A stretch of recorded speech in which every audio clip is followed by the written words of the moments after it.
The king's famous rage wasn't rage at all. It was a cold, calculated command, disguised as a frustrated question. For centuries, we've been told that King Henry II's desperate cry, "Will no one rid me of this turbulent priest?" was a spontaneous outburst, a moment of royal weakness that led to an unforeseen tragedy. But newly interpreted medieval documents and a deeper understanding of 12th century court politics reveal something far more sinister. Thomas Becket's death was no accident orchestrated by overzealous knights. It was a strategically executed royal assassination plot. In this investigation, you will understand how the meticulous planning of England's most powerful king ensured his intractable archbishop was silenced permanently, shattering the myth of an accidental martyrdom and exposing the brutal realities of medieval power. Most of us learned the classic version of events, a heated dispute between a king and his archbishop, culminating in Henry II's legendary fit of temper during his Christmas court in Normandy in the year 1170. He was fed up.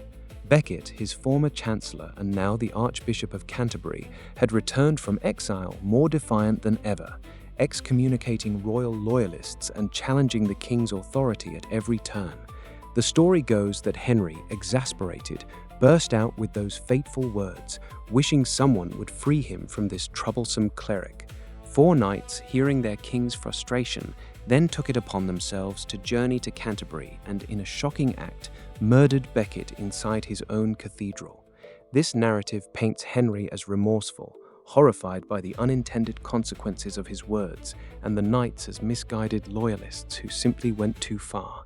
It's a tale of a monarch losing control, a regrettable misunderstanding. Many early chroniclers, writing in the immediate aftermath, certainly portrayed it this way, emphasizing the king's public grief and penance as evidence of his innocence in the act itself. They spoke of the knights' zeal, not their calculated obedience. This standard account shapes our perception of both Henry II, portraying him as a hot-headed but ultimately repentant ruler, and of medieval politics, suggesting that great events could turn on a king's momentary lapse. But does that truly make sense? Is it plausible that 4 experienced knights, men of significant standing and property, would embark on such a perilous and treasonous journey across the English Channel, then commit regicide in all but name, all on the strength of a vague, frustrated question? Would they risk everything, their lands, their lives, their families' futures, for a mere hint of the king's displeasure, without any explicit command or even a subtle confirmation? It feels a little too convenient, doesn't it? A bit too tidy for the often brutal intricacies of royal power. But what if the king's famous outburst was not an emotional breakdown at all, but a precisely coded signal? And if you're finding this deeper dive into Becket's final moments as compelling as I do, please take a moment to subscribe to History Decoded and leave a comment sharing what you thought you knew about Becket's death. It's how the algorithms know this kind of real historical investigation matters, and it helps us keep uncovering these fascinating gaps between official history and the actual evidence.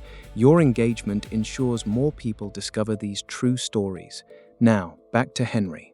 The commonly accepted version of Becket's death presents a king who accidentally triggered a murder, but that completely misunderstands King Henry II. This was a monarch of extraordinary intelligence, ruthless ambition, and formidable political acumen. He was a master of manipulation, his temper often a carefully cultivated instrument to intimidate and control. The idea that such a calculating ruler would inadvertently allow his chief opponent to be eliminated by mere chance strains credulity. Historians like Frank Barlow, in his definitive biography of Becket, have meticulously catalogued Henry's strategic use of anger, showing how it served as a tool to test loyalties and extract concessions. The evidence points to a far more deliberate strategy. The 4 knights, Reginald Fitz-Urse, Hugh de Morville, William de Tracy, and Richard le Breton, were not minor figures. They were powerful barons, key members of the royal household, men with direct access to the king, and more importantly, men with everything to gain from pleasing him and everything to lose from his lasting displeasure. When Henry uttered those words, they didn't hear a frustrated question. They heard a direct, unspoken command. This was the language of the medieval court, where a king's veiled desires were understood as gospel by those ambitious enough to fulfill them. Consider the logistics. The knights left Henry's court in Normandy, travelled to the coast, crossed the English Channel, and then rode all the way to Canterbury. They moved with astonishing speed and coordination, almost as if prearranged. Not once were they intercepted or slowed by royal officials, despite travelling through territories under Henry's direct control. This suggests either a remarkable lack of oversight, which is highly improbable for such high-ranking individuals on a suspicious journey, or, far more likely, a deliberate lack of intervention from the very top.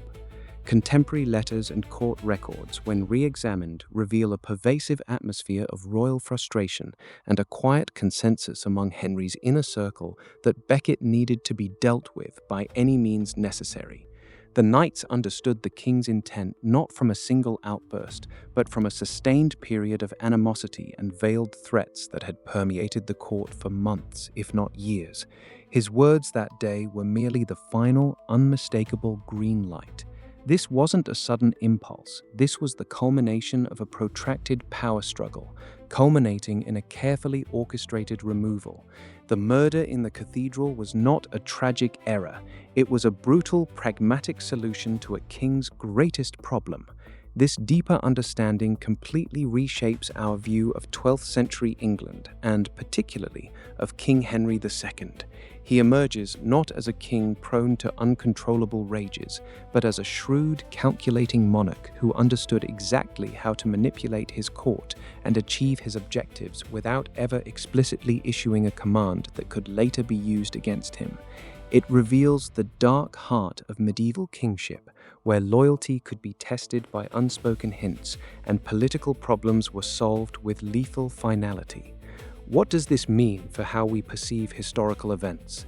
It forces us to question every accident and misunderstanding presented in traditional narratives.